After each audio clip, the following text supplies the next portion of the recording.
Yep, here I am again. It is time for question and answer 13.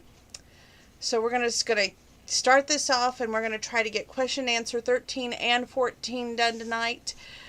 Tomorrow we're traveling down to see my stepdad's grave, and I don't like that, but it has to be done, and it's the monument's up, and we want to decorate the grave for Memorial Day, so we're going to do that down there tomorrow. In June is Father's Day, and of course, his birthday is tomorrow. He would have been 70 tomorrow, and it's just so heartbreaking that we can't celebrate that birthday with him. But he's here in spirit and here in our heart. Let's go ahead and start with the question and answer. What scares you about aging? Everything. So far, I have been blessed. Not one gray hair. I do not color my hair. So far, until the 23rd, I have all of my teeth. I have only had 4 wisdom teeth removed. And it scares the bejesus out of me because I don't want dentures. And I don't want implants. Because when I asked the girl about implants and all that, she says they're more painful than the root canal. So I was like, oh, that sounds extremely awful. So, do you prefer people shoot straight with you or temper their words, and why? I like straight shooters. However, I don't like hot-head tempers. I like people that are able to sit down and not bottle up their emotions or not tell their emotions to somebody else. I feel like the common courtesy, if you're angry at me for something, come to me. Don't go telling other people. You don't need to go recruiting people to hate me. I mean, that's ridiculous. And especially don't go to church on Sunday if you're doing that. Just saying. Do you save old greeting cards and letters, or do you throw them away? I save a few. I won't save many, but I do save a few. And then later on, I'm glad that I did, because some of those people aren't here with us. And, just the littlest things can mean a whole lot. It doesn't have to be a greeting card or a letter. It can be some memento, and it means a lot. Do you sleep with the lights on or off? I sleep with my grandma's light on. Do you sleep with the ceiling fan on or off? On. Right now it's on. I love my... Grandpa loves to keep the house fairly warm. And at nighttime, the tank tops come in handy, trust me, because you're like going... So, it comes in handy. What emoji doesn't exist but wish you would? I thought of this so many times. I'm like going the awe emoji. You see something so cute, and you don't want to just like it. You don't want to love it. You want to go, aw. So they need something that goes, aw. And that would be really cute. Emoji people, get on that. What's one item you currently want to own but don't? My niece owns it, actually. The new little compact like computer you can do everything with. I forget the name of it. She got it at Best Buy. And it was popular at Christmas time. We always seen the commercials on TV, but never happened. Think of someone who cares for you deeply. What would they say your purpose is? I would say that I've been a good caregiver. That's been my primary purpose. My secondary purpose is to be a mom, and that hasn't happened yet. So, eventually it will, because I'm going to adopt, and everything will be fine. If your name was on a product, what would that product be? I don't know. I kind of like carousel horses because I collect those. So probably a carousel horse, or a Vermont teddy bear, because I love those too, and I love teddy bears. And yeah, something like that. Or a CD. I'd love to have my own CD. If you were completely superficial, a selfish person, what would you really want? Fame, money, respect, or a pony? I don't like being superficial, and I think that people who are selfish are unkind as a rule. I think that fame is short-lived, Money can buy you everything but happiness, and respect is earned, and a pony is about the only thing that, I couldn't find a thing to say back to that. So that's my answer. I just don't like being superficial, and I don't like that kind of person, so no. What do you love to learn about? In life, if we don't learn, it is boring. So everything that we don't know, we should learn or try to or make an effort.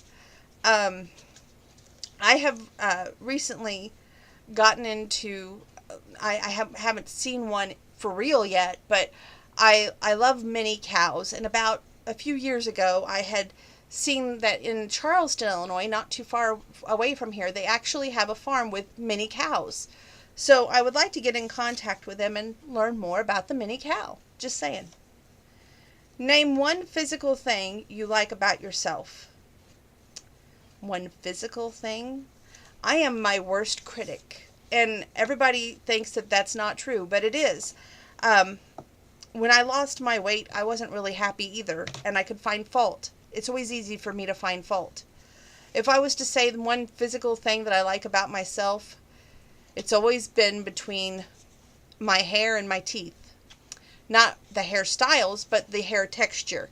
Because it used to be better, but we all age and we all get older, and it's not so thick in the front and thick in the back. But, I also have polycystic ovarian syndrome, so I have to, think about that. But other than that, my teeth has always been my pride and joy, and when that's gone, I probably won't have much to love about myself.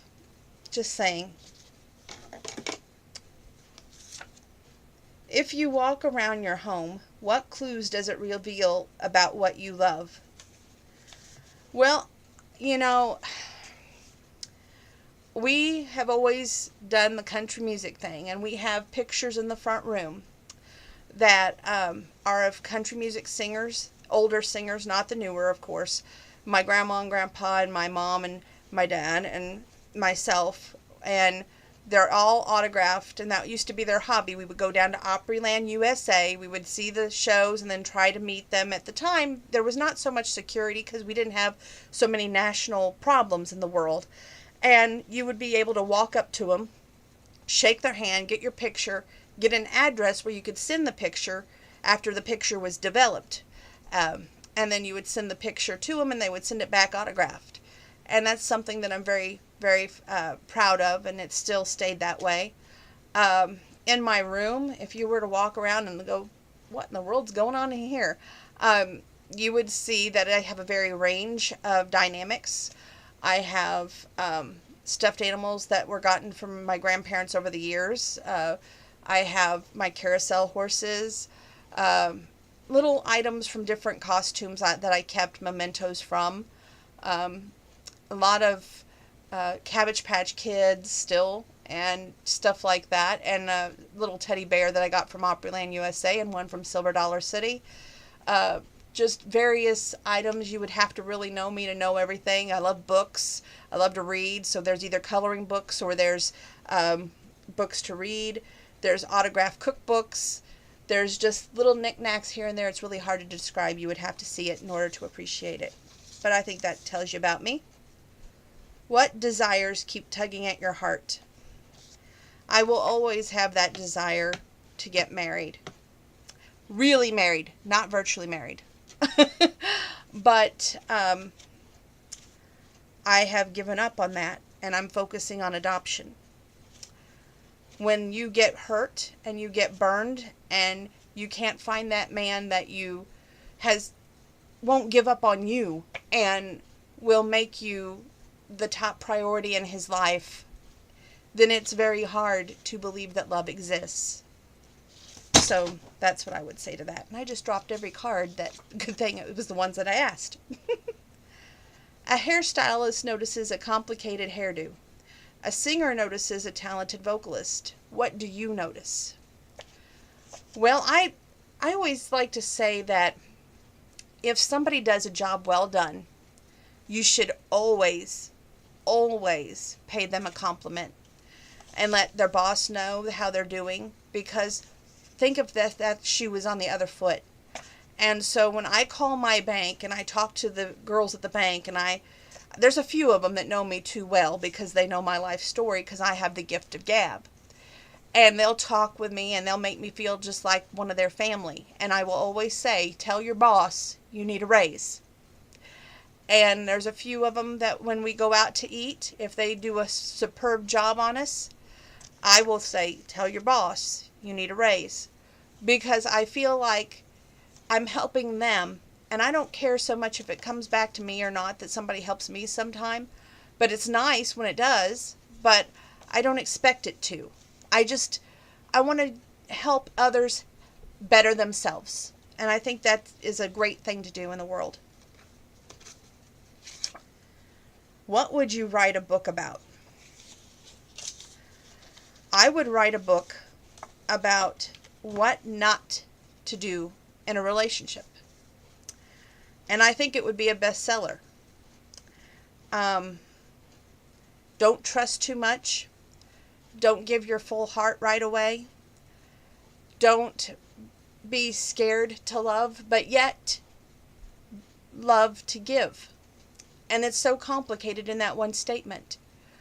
Because I have been in that situation where I have been so scared that my mouth, that gift of gab, I just don't shut up. And sometimes I talk too much when I'm scared. And if I want to make a good impression, especially. So that's something that I wish I could improve, definitely. And if I could help a young lady out there who still believes that love exists, I would love to do that. But for me, I have reached the point, and it's sad to say, but I have reached the point where I don't believe love exists at all. Other than me adopting my kid, and then of course I'm going to love that kid to death. What would give you peace of mind? What would give me peace of mind? There's some things in life that we can't explain. There's some things in life that makes no sense. And sometimes we're better off not knowing. I can't really explain that answer. All I can tell you is what would have given me peace of mind would have been my grandma being able to see me physically get married. And now she can't. At least here on earth. She could from up above, yes. And I'm sure a big part of her is going, don't give up. Never give up. But Grandma, I'm sorry. I can't. I can't anymore. I cannot believe in love anymore. I just can't. If you had a full year off with pay, what would you spend your time doing?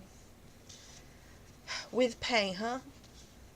All my bills paid and not having to worry about a thing. I would want to help the less fortunate. I would want to help those in need. Most importantly, I would want to be able to adopt and be the joy of a mom. And I think that would be the best joy of all. If you achieved all your life goals tomorrow, what would you do next? That's a stupid question. If I achieved all my goals tomorrow, what would I do next? Well, and let's say that I had enough money and I had my child adopted, I would say, let's all go to Florida, eat at Po Folks to celebrate. I love that restaurant, can you tell? Based on your Facebook, you have over 300 friends, or would you call them acquaintances? Are you close with all 300? Most importantly, do you trust them to have your best interest at heart? That's a complicated question. I would say we hope and we pray that everybody has my best interest at heart. One thing that I went through with Mike, I doubted a lot of my family members, so I had removed a lot of my family members from my Facebook. And over time, and especially with Grandma's illness, I realized how much, and my dad's illness, Mike, I realized how much family really meant. and that you can't go excluding your family based on them not getting along with your significant other. And I just was like, I can't do this. So everybody that Mike would say, are you sure you can trust them? I would start adding them back. Do I talk to all 300, over 300? No, I don't. Are there some on there that we never hardly say 2 words? Absolutely. But do I respect them as a friend? Yes. I would hope that when I'm not around, they respect me, but, I don't have to be the one to go to bed at night and wake up the next day with whatever I say or do. They do. That's on them. So that's the way I feel. Last question before we do 14. Yeehaw! How many rings before you answer your landline and your cell phone? Well, the landline goes on 5 rings. The cell phone, I think it goes on either 2 or 3, not very many. And usually it's turned off, so most people will just have to leave a voicemail. That concludes number 13. Are you ready for 14? I don't know if I'm ready. Let's stay tuned and come back and we'll do 14.